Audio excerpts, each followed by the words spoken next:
Bom dia, meus caros, beleza pura? Mais um motovlog aqui de carro hoje. Só tem que hoje nós estamos de carro por causa do seguinte: eu não consegui ainda, não chegou meu microfone novo. Aquele dia eu quebrei o microfone, cara. Quebrei o microfone na da GoPro. E aí eu tive que comprar. Eu comprei já dois para ficar com um de reserva. Aí eu comprei dois, tá um de reserva. Tem que não chegou ainda, deve chegar hoje. Ontem eu não consegui fazer vídeo por causa que trabalhei demais, não deu tempo de fazer. Mas hoje nós estamos aí para fazer o quinto capítulo, quinta lição do 6 lições. Deixa eu ver se consigo colocar aqui para vocês. Tá aqui, ó. 6 lições do Ludwig von Mises. Mises? O que é isso, cara? Você tá louco? Não, é Mises. Ludwig von Mises. Olha ele aqui. Tá dando pra ver o Mises aí? Tá aí, ó. Ludwig von Mises, a quinta lição: investimento externo. Vamos lá.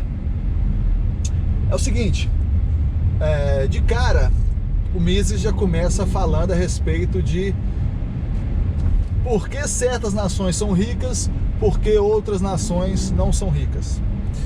E ele já esclarece de cara que as nações são ricas pelo montante de capital existente naquela nação.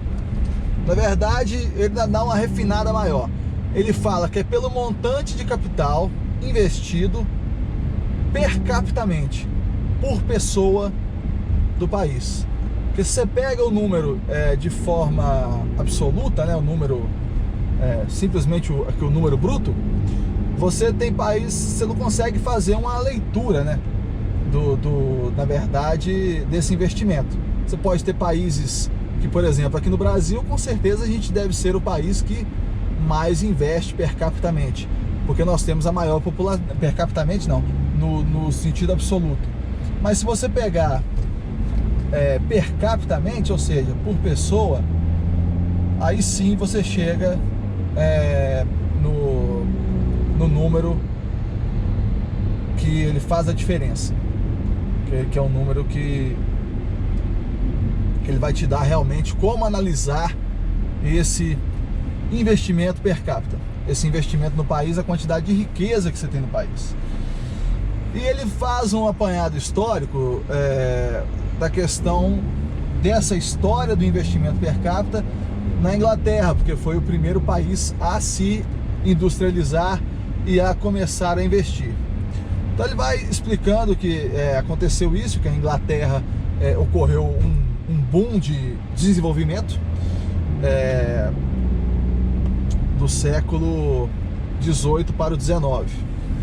E aí a qualidade de vida lá, o nível de riqueza da população em geral, ele ficou num nível muito acima do nível de riqueza dos outros países. E quando eu falo nível de riqueza, eu não estou falando do nível de riqueza, por exemplo, do governo.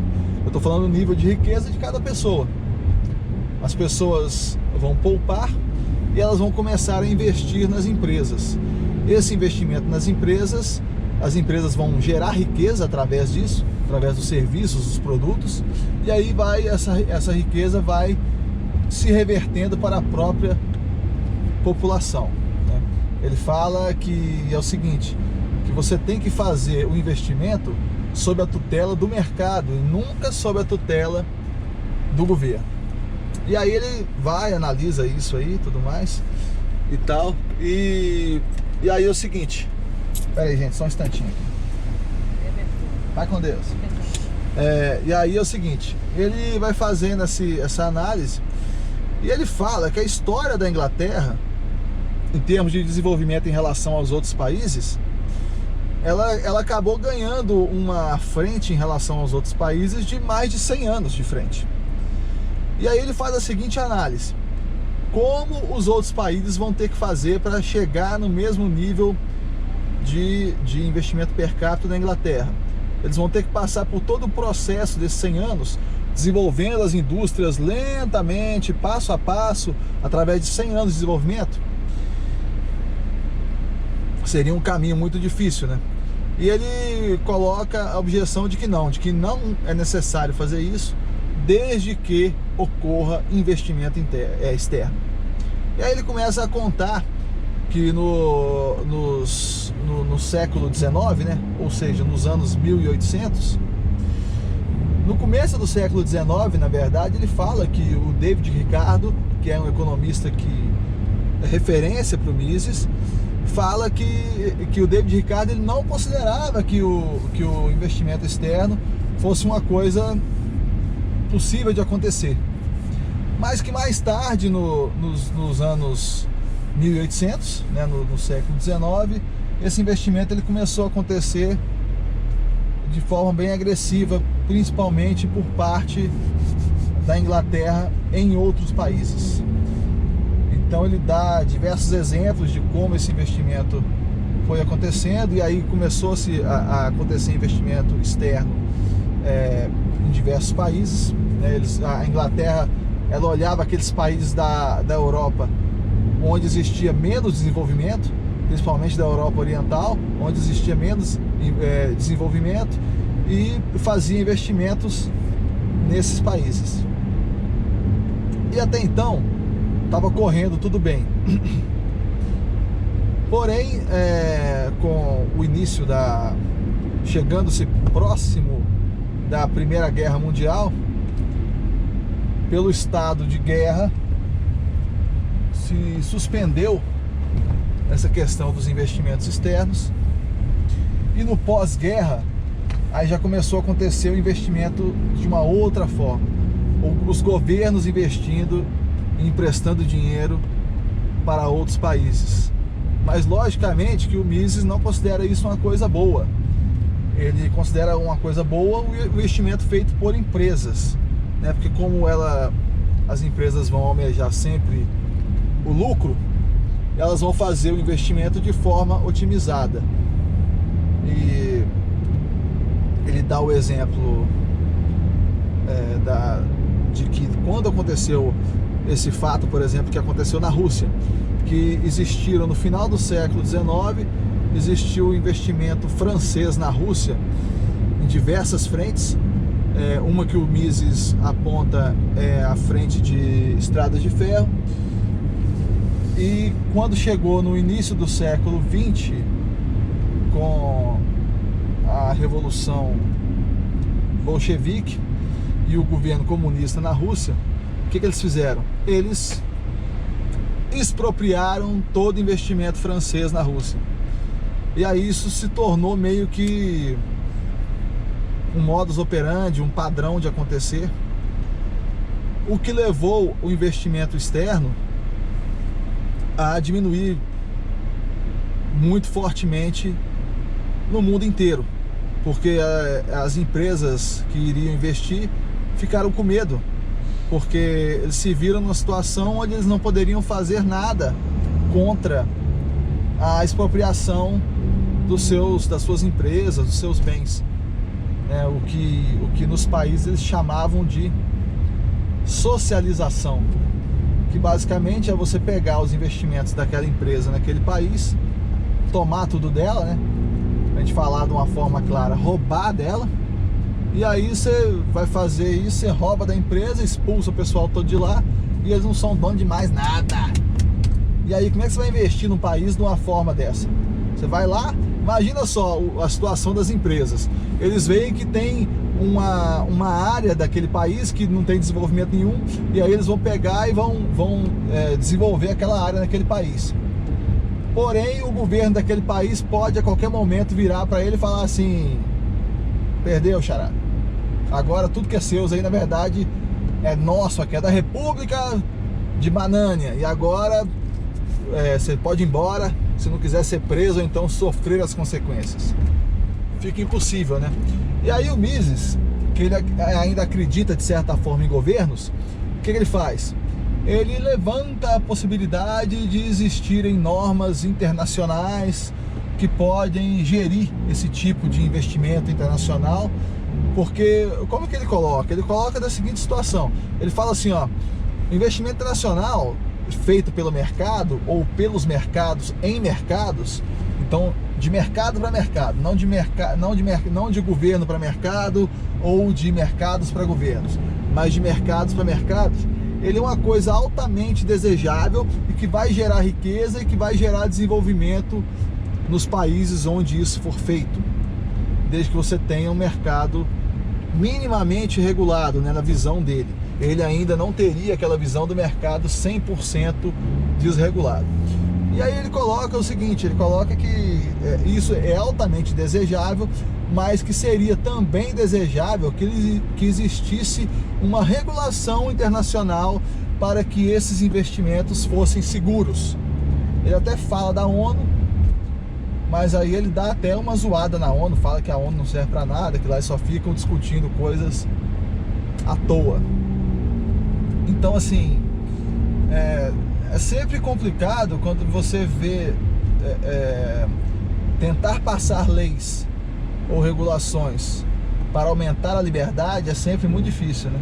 Porque seria um aumento da liberdade, né? Você passar leis falando que você pode investir em qualquer lugar do mundo que você quiser, que você vai ter uma garantia, que você não vai perder aquele investimento. Então ele levanta essa questão, e esse é mais um dos temas, um dos pontos onde você acaba te dando uma certa tristeza, porque você vê que isso é uma coisa que seria altamente desejável de você ter investimentos aqui no Brasil mesmo. Puxa, não vou nem falar, velho, porque é tanta coisa aqui que a gente tem para investir, né? E você não pode fazer porque você não tem segurança, né? Você não tem segurança de saber que se a empresa, algum capital internacional fizer aquele investimento, ele vai ter uma garantia de que ele não vai perder aquilo ali, né? Que é uma possibilidade real de que aconteça, né? Aqui no Brasil o nível de socialização nossa é muito grande. Ô, cara, e o nível de socialização lá é grande mesmo, bicho. Vou dar um exemplo pra vocês aqui, saindo um pouquinho aqui do tema do capítulo, mas na verdade não saindo, né? Tava conversando com uma pessoa ontem, ela falou comigo assim: eu vou no cinema, queria que você me falasse uma coisa. Você sabe se lá eu posso comprar produtos de comer e levar pro cinema? Tipo assim, a pessoa comprar um salgadinho, um refrigerante e levar. E eu falei assim, ó, não sei. Pode ser que sim, pode ser que não sei. Aí ele falou comigo assim: tinha que ter uma lei, entendeu? Que você podia comprar qualquer coisa, tudo mais, e entrar no cinema. Ô, cara, e aí você vê como é que realmente a gente, aqui no Brasil, a gente tem essa questão comunista entranhada dentro da gente. E ele falou com uma convicção extrema. E aí eu fui explicar pra ele e tudo mais, que olha, o cinema tem um dono, o dono deveria poder mandar no que é dele, então ele que deve decidir as regras que vão gerir o cinema, que é dele, meu Deus do céu, né? Deveria ser óbvio isso, mas não é óbvio, infelizmente não é óbvio. E aí eu peguei e expliquei pra ele tudo mais e tal. Não sei se eu consegui convencer muito bem não, mas pelo menos eu tentei, né? Da mesma forma que eu tô fazendo aqui no canal, onde eu espero convencer o maior número de pessoas possível. Mas aí ele vai e... Opa, o telefone tocando. Espera aí, gente, deixa aqui, desliguei o telefone. Daqui a pouco eu ligo de volta pra esse cara aqui. Mas é o seguinte, ele então finaliza o capítulo da seguinte forma, falando que seria altamente desejável, que a gente deveria buscar uma desregulamentação nos países através de uma regulamentação que fosse internacional e mundial, visando uma segurança para o investimento externo. E aí isso traria uma riqueza para os países. E aí vai trazer, e aí ele fala um detalhe que eu quero mencionar também aqui. Ele fala assim, tem uma hora que ele fala assim, é legal. Ele fala assim, ó, vocês devem ter reparado que eu não mencionei o protecionismo. Justamente porque, logicamente, o pessoal teria uma tendência de achar que o protecionismo era uma coisa boa, mas ele explica que na verdade é o contrário, que o protecionismo é uma coisa muito ruim. Como a gente, quem já é mais liberal já vai ter essa noção de que o protecionismo é muito ruim, porque ele vai limitar a competição, e limitando a competição, ele vai naturalmente também limitar a possibilidade da baixa de preços, porque sempre que existe a maior competição possível, nós vamos ter sempre mais qualidade, por um preço mais baixo, ou seja, uma otimização natural do mercado, onde quem vai ser beneficiado vai ser o consumidor. Gente, então é isso aí. Eu espero que o microfone da GoPro chegue hoje. E aí eu já vou voltar para os motovlogs e tudo mais e tal. Ontem eu não fiz porque não deu tempo mesmo, mas eu quero continuar com a política de vídeos diários. Legal? Então, terminamos a quinta lição. Agora só falta a sexta agora para nós acabar tudo. E vão acabar os 6 lições e vamos ver qual que vai ser o próximo livro para a gente abordar aí. Tá joia? Um abraço para vocês, fiquem com Deus, tudo de bom e valeu!